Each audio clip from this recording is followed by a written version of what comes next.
नमस्कार दोस्तों।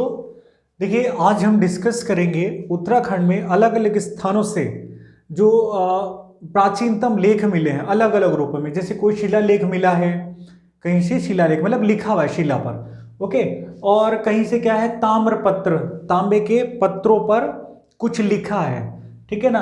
कहीं से क्या मिला है, कहीं से मुद्राओं पर लेख मिले हैं, यानी कि मुद्रा पर कुछ लिखा है। कहीं से ईंट पर लिखा है, कहीं मंदिर पर लिखा है, कहीं गुफा पर लिखा है, कहीं ईंट पर लिखा है, कहीं त्रिशूल पर लिखा है, कहीं मूर्ति पर लिखा है। तो अलग अलग स्थानों से अलग अलग मिले, तो उस पर आज हम डिस्कस करेंगे। महत्वपूर्ण है, बहुत सारे फैक्ट्स आपको इसमें मिलेंगे।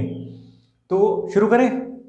ओके, देखिए सबसे पहली बात करते हैं शिलालेख। शिलालेख तो वैसे काफी काफी जगह से मिले, लेकिन जो मुख्य शिलालेख है वो 5 हैं। मुख्य शिलालेख 5 जगह से मिले हैं। देखिए, 2 तो मिले हैं देहरादून से, 2 चमोली से और एक मिला है पौड़ी गढ़वाल से। ओके, देखिए मैप तो हमने पढ़ा ना, अच्छे से कई बार पढ़ चुके हैं। तो ये पिथौरागढ़ है, ये चमोली है, पता है आपको, ये देहरादून है और ये है पौड़ी गढ़वाल। ओके, पौड़ी गढ़वाल। तो देहरादून की बात करते हैं। देहरादून से एक तो कालसी से मिला है, कालसी शिलालेख। कौन सा, रिप्लाई कीजिए, कालसी शिलालेख कौन सा मिला है, रिप्लाई कीजिए यस, कालसी शिलालेख, यस। तो कालसी शिलालेख मिला है, और जहां पर टोंस और यमुना नदी का संगम है उसके पास कालसी है, देहरादून में है। और जो कालसी शिलालेख से ऊपर अगर चले, जोनसार बाबर वाला जो क्षेत्र है, लाखा मंडल, वहां एक शिलालेख मिला है लाखा मंडल से। तो एक कालसी से मिला है, एक लाखा मंडल से मिला है। ओके, और इन लेखों से पता चलता है कि जो ये कालसी क्षेत्र के, जो कालसी क्षेत्र है, मतलब ये जो ये वाला जो क्षेत्र है कालसी से ऊपर तक का, आसपास तक का क्षेत्र, इस क्षेत्र को बोलते थे अपरांत। क्या बोलते थे, अपरांत, यस।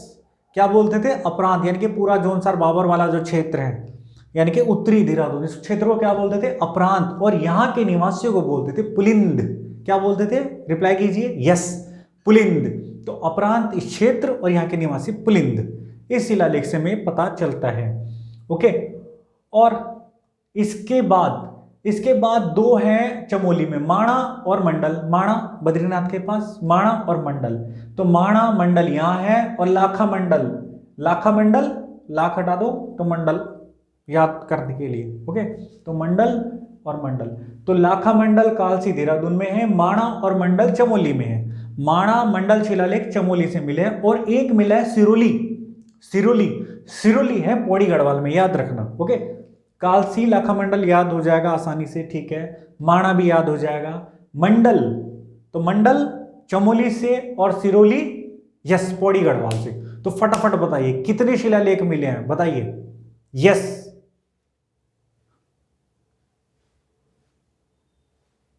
यस, कालसी, लाखा मंडल, माणा मंडल और सिरोली। सिरोली कहां है, यस पौड़ी गढ़वाल। ओके, पौड़ी गढ़वाल से। अब देखिए इन शिलालेख, कालसी शिलालेख बहुत ही महत्वपूर्ण है। कालसी शिलालेख जो है ये दूसरे नंबर का शिलालेख है। जो अशोक के 14 शिलालेख, अगर आपने पढ़ा होगा प्राचीन भारत, तो उसमें 14 शिलालेखों पर अलग अलग बातें लिखी गई हैं। ओके, तो ये दूसरे नंबर का शिलालेख है अशोक का, सम्राट अशोक का है। ये दूसरे नंबर का है, 14 में से दूसरे नंबर का है, और ये यमुना और टोंस नदी के संगम पर मिला है। 257 बीसी का है, यानी कि 257 ईसा पूर्व का है। और इसकी भाषा जो है प्राकृत है, और लिपि जो है इसकी ब्राह्मी है।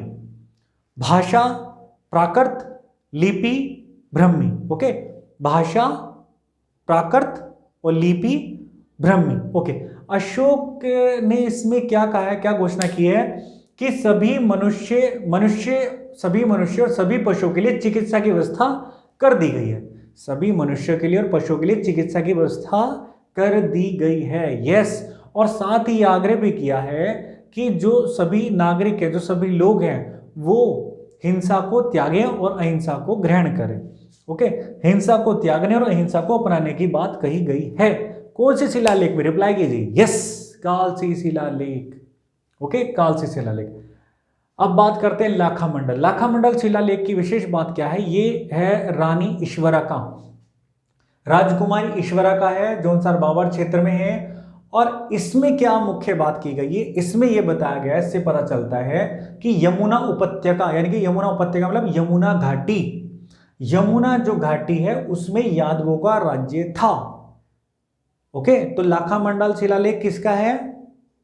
यस, राजकुमार ईश्वर का। इसमें बात क्या लिखी है बताइए जरा। Yes, very good. यहां पर यानी कि यमुना घाटी में यादवों का राज्य था। इसके अलावा ताम्रपत्रीय लेख मिले, यानी कि तांबे के पत्ते पर लेख लिख दिए और वो कहीं दबा दिए या किसी मंदिर में मिल गए। ओके, तो एक तो तांबे के मिला है पांडुकेश्वर, एक मिला है कांडरा। पांडुकेश्वर बद्रीनाथ के पास, अर्थात ये हो गया चमोली। ओके, ये पिथौरागढ़, ये पता ही आपको बागेश्वर हो गया, और ये हो गया चंपावत लिखा हो गया। ओके, तो पांडुकेश्वर से मिला है और कांडरा से मिला है। पांडुकेश्वर कांडरा से ताम्रपत्र मिले हैं, याद करना है आपको। पांडुकेश्वर कांडरा ताम्रपत्र कहां से मिले हैं चमोली में, बताइए जरा। यस, पांडुकेश्वर और कांडरा। अगर मैं पूछूं शिलालेख चमोली में, बताइए दो स्थान, बताइए सोचकर। यस, वेरी गुड, माणा मंडल। अगर कंफ्यूजन होगा तो इसी में होगा, क्योंकि चमोली में शिलालेख भी और चमोली में ताम्रलेख भी। अगर शिलालेख पूछे तो माणा मंडल, और ताम्रलेख पूछे तो पांडुकेश्वर और कांडरा। इसके अलावा एक मिला बागेश्वर में बैजनाथ से, बागेश्वर में बैजनाथ से भी ताम्रपत्र मिले हैं और चंपावत से भी मिले हैं। तो पांडुकेश्वर, कांडरा, बैजनाथ और चंपावत, देखिए ये भी आप टिक कर देंगे, ये भी टिक कर देंगे। आपको क्या याद करना है? फोकस पांडुकेश्वर और कांडरा, फोकस सब पर करना है, लेकिन विशेष फोकस आपको करना है पांडुकेश्वर और कांडरा। ओके, ये बद्रीनाथ मंदिर के पास है। ओके, तो आप आगे बढ़ते हैं, हो गया? ठीक है, अब आ जाइए इधर। अब बात करते हैं मुद्रा लेख। कुछ मुद्राएं मिली हैं, मुद्रा, उस पर कुछ लेख अंकित है। देखिए, एक ये देहरादून है, पता है आपको, और ये पौड़ी गढ़वाल हो गया। हरिद्वार बनाना चाहे तो यहाँ ऐसे बना सकते हैं, और ये हो गया रुद्रप्रयाग, और ये हो गया टिहरी गढ़वाल। Okay, clear? अब देखिए, एक तो मुनि की रेती, मुनि की रेती और सुमाड़ी। जो मुनि की रेती है ऋषिकेश के पास है, ऋषिकेश देहरादून में है। ओके, ऋषिकेश की लोकेशन ये है, और मुनि की रेती उस तरफ है, टिहरी गढ़वाल में है। ओके, मुनि की रेती टिहरी गढ़वाल में है। तो मुनि की रेती से मुद्रा लेख मिले हैं, और सुमाड़ी से भी मुद्रा लेख मिले हैं, और सुमाड़ी है श्रीनगर में, सुमाड़ी है श्रीनगर में। ओके, अर्थात पौड़ी गढ़वाल में। मुनि की रेती है टिहरी गढ़वाल में। ओके, तो मुनि की रेती से और सुमाड़ी से, कहां से बोलिए जरा, रिप्लाई कीजिए। यस, मुनि की रेती और सुमाड़ी से मुद्रा लेख मिले हैं, और जो ये मुद्रा लेख हैं ये कुषाण कालीन है, यानी कि कुषाण काल के हैं। तो कुषाण काल कब थे? कनिष्क, पहली शताब्दी में। तो जो ये लेख है, मुद्रा लेख, ये पहली शताब्दी के हैं, कुषाण कालीन है, पहली शताब्दी के हैं, मुनि की रेती से हैं और सुमाड़ी से हैं। ओके, और एक और मिला है मोरध्वज। मोरध्वज अर्थात कोटद्वार। मोरध्वज कहाँ है? कोटद्वार। मोरध्वज कहाँ है? कोटद्वार, अर्थात पौड़ी गढ़वाल। ओके, यहां से मिले तीसरी शताब्दी के मुद्रा लेख। क्लियर? तो मोरध्वज से भी मिले हैं, बताइए जरा कहां कहां से, तीन जगह से कहां से मिले उत्तराखंड में। यस, मुनि की रेती। सीक्वेंस एक ही रखना है, सीक्वेंस बिगाड़ना नहीं। मुद्री की रेती अगर आप फर्स्ट टाइम बोले तो मुनि की रेती ही बोलना है आपको पहले, हर बार। मुनि की रेती, सुमाड़ी, तीसरा मोरध्वज। Very good. तो मुनि की रेती, सुमाड़ी पहली शताब्दी का कुषाण काल के, और मोरध्वज है तीसरी शताब्दी का है, कोटद्वार से। ओके, आगे बढ़ते हैं। इसके अलावा कुछ मंदिरों पर लेख हैं, जैसे कालीमठ, केदारनाथ, गोपेश्वर और नाला। कालीमठ, केदारनाथ, गोपेश्वर और नाला। तो केदारनाथ मंदिर पर भी लेख है, ध्यान दीजिए। ओके, कालीमठ पर भी है, गोपेश्वर में भी है, और नाला में भी है मंदिरों पर लेख। इसके अलावा कुछ गुहा लेख भी। गुहा लेख कहाँ मिले हैं? देवप्रयाग में मिला है और कल्पनाथ में मिला है। देवप्रयाग आपको पता ही है, जहां अलकनंदा भगीरथी मिलती है, जहां राम मंदिर भी है, जहां भगवान राम ने अपने अंतिम समय व्यतीत किए थे। तो देवप्रयाग में है, वामन गुहा में लेख है, वामन गुफा में लेख लिखे हुए हैं। ओके, प्राचीनतम लेख देवप्रयाग में वामन गुहा। तो वामन गुहा कहां हुई? देवप्रयाग। वामन गुहा देवप्रयाग। इसके अलावा कल्पनाथ, कल्पनाथ जोशीमठ अर्थात चमोली। तो कल्पनाथ में भी है, कल्पनाथ गुफा में भी है लेख, और देवप्रयाग गुफा में भी लेख है। क्लियर?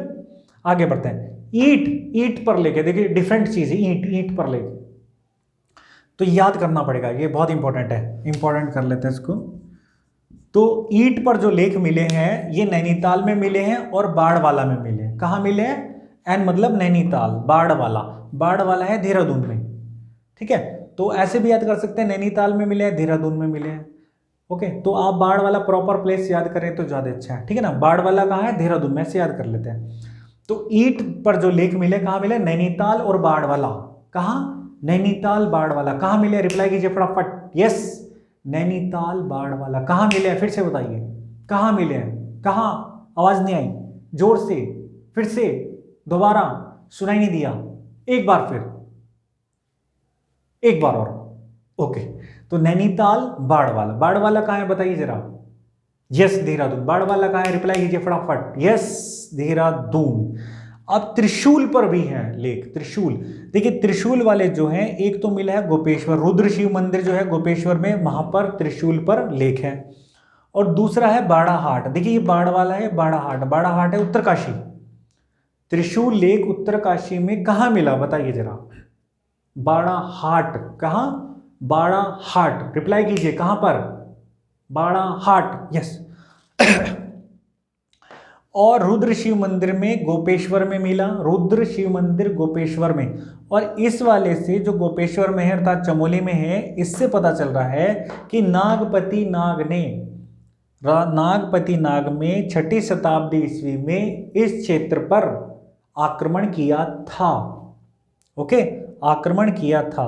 और इससे भी पता चलता है अशोक चल ने 12वीं शती में इस क्षेत्र पर आक्रमण किया था। तो अगर प्रश्न आता है कि नागपति नाग ने 6ठी शताब्दी में इस क्षेत्र पर आक्रमण किया था, किस लेख से पता चलता है? त्रिशूल लेख, गोपेश्वर, रुद्र शिव मंदिर। ओके, इसी तरह अशोक चल का भी वो पूछ सकता है। तो ये बात इंपॉर्टेंट है, नागपति और अशोक चल वाली, रुद्र शिव मंदिर, गोपेश्वर।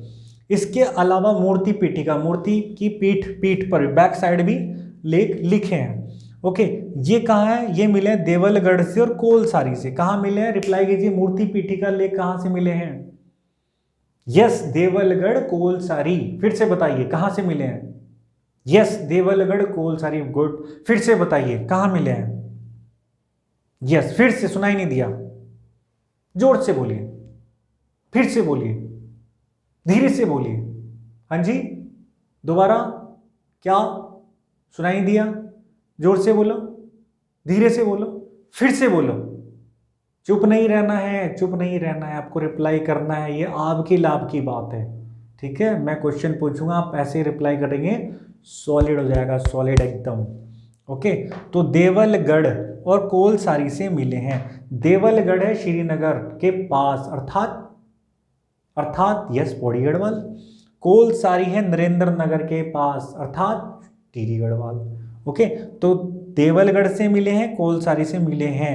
देवलगढ़ कोलसारी। मूर्ति पीठिका लेख कहाँ से मिले हैं बताइए जरा। यस, देवलगढ़ कोलसारी, देवलगढ़ कोलसारी। कहाँ से?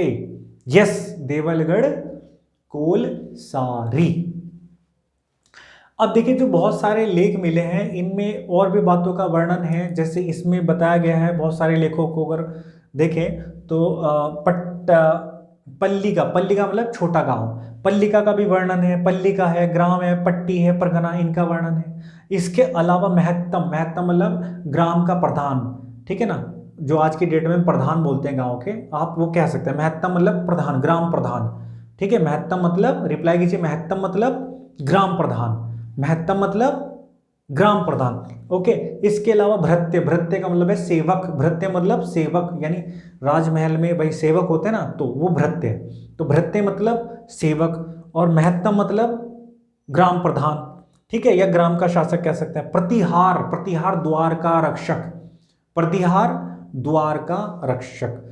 भाई मेन एंट्री क्या होती है? द्वार। अगर जो शत्रु है अगर द्वार से आ गया, अंदर घुस गया, तो बड़ी विकट परिस्थिति हो जाती है। तो इसलिए द्वार का रक्षक, द्वार का रक्षक होना बहुत जरूरी है। तो प्रतिहार द्वार का रक्षक, गोप्त क्या है? रक्षक। प्रतिहार द्वार का रक्षक, प्रतिहार बताइए क्या है?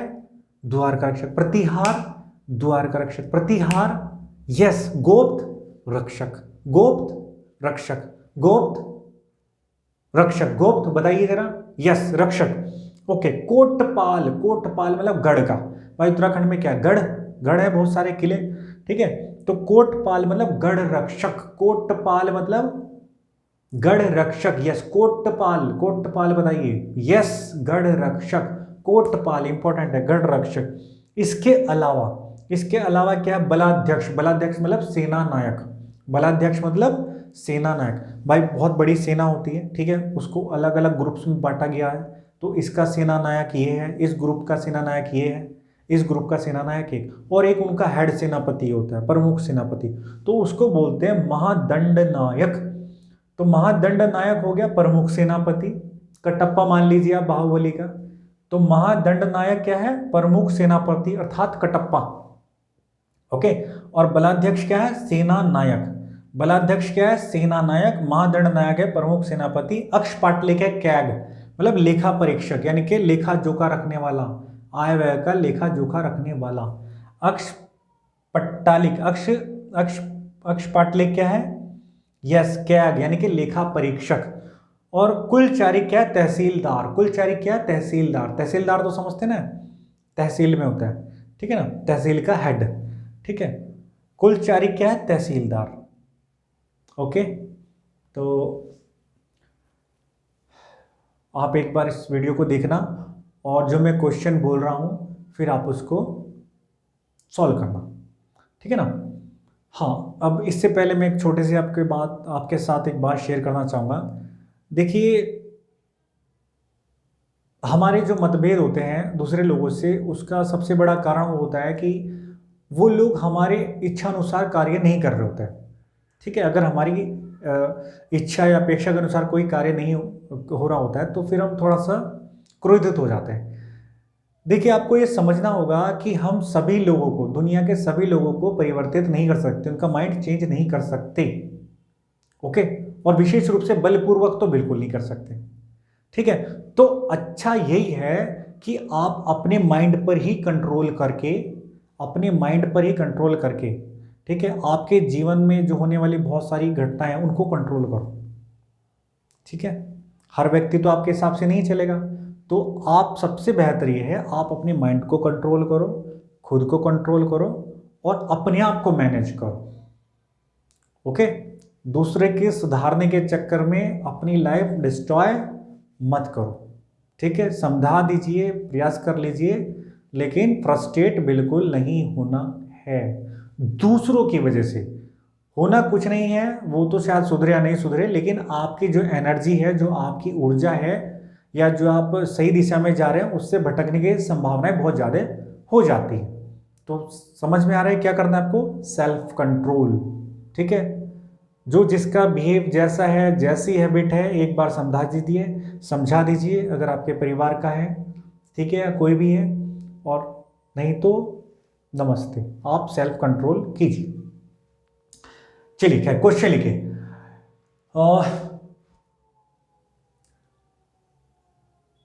उत्तराखंड में मुख्य रूप से कितने शिलालेख मिले हैं? यस, प्राचीन काल में जोनसार बाबर क्षेत्र को या कालसी के आसपास के क्षेत्रों को क्या कहा जाता था और यहां के निवासियों को क्या कहते थे? यस, उत्तराखंड में प्रमुख शिलालेख कहां से तथा कौन कौन से पाए गए हैं? कालसी शिलालेख कितना पुराना है? कालसी शिलालेख की भाषा और लिपि बताइए।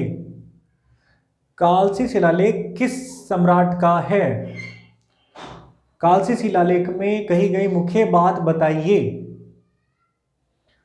लाखामंडल शिलालेख किसका है? लाखामंडल शिलालेख में मुख्य रूप से क्या बात कही गई है? उत्तराखंड में ताम्रपत्रीय लेख मुख्य रूप से कहां से मिले हैं?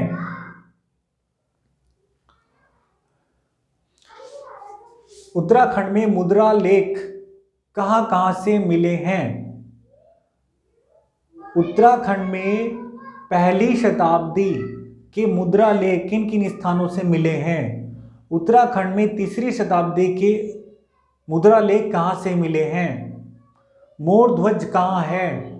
मुनि की रेती किस जिले में है? सुमाड़ी कहाँ है? वामन गुहा लेख कहाँ है? ईट पर लेख कहाँ कहाँ से मिले हैं? मूर्ति पीठिका लेख, मूर्ति पीठिका लेख कहाँ कहाँ से मिला है? किस लेख में नागपति और अशोक चल के बारे में या नाग और अशोक चल का वर्णन है? अक्षपाटलिक किसे कहा गया है? कोटपाल किसे कहा गया है? ओके, तो मैं आशा करता हूं आपको बहुत सारी जो बातें हैं समझ में आई होंगी, बहुत सारे इसमें फैक्ट्स मिले होंगे। ओके, तो आप 1-2 बार इसको वीडियो को देख लीजिए। और जैसा मैंने बताया, पहले मैंने बताया, अगर आपको मेरी वीडियो स्लो लगे, देखिए स्लो मैं इसलिए बताता हूँ ताकि आपको के आराम से समझ में आए। स्पीड में क्या होता है, थोड़ा कम समझ में आता है। तो जैसे वीडियो के नीचे राइट साइड में एक एरो है, आप इसके दबाएंगे तो प्लेबैक का एक ऑप्शन आएगा, और प्लेबैक का ऑप्शन अगर आप क्लिक करेंगे तो उसकी स्पीड बढ़ाने का होगा। तो एक नॉर्मल कंडीशन का होगा, एक 1.25 से एक 1.50। तो 1.25 करेंगे तो स्पीड वीडियो की थोड़ा बढ़ जाएगी। ओके, तो जो पुरानी वीडियो है, या अगर आपको रिवीजन करना है किसी भी वीडियो का, ऐसा नहीं मेरी वीडियो का, किसी भी वीडियो का रिवीजन करना है तो आप स्पीड बढ़ाकर आप उसको कर सकते हैं, इससे आपका टाइम बच जाएगा। ठीक है, तो नेक्स्ट वीडियो में मिलते हैं नेक्स्ट डिस्कशन के साथ। तो इसी के साथ नमस्कार, और हर बार की तरह जय हिंद, जय भारत।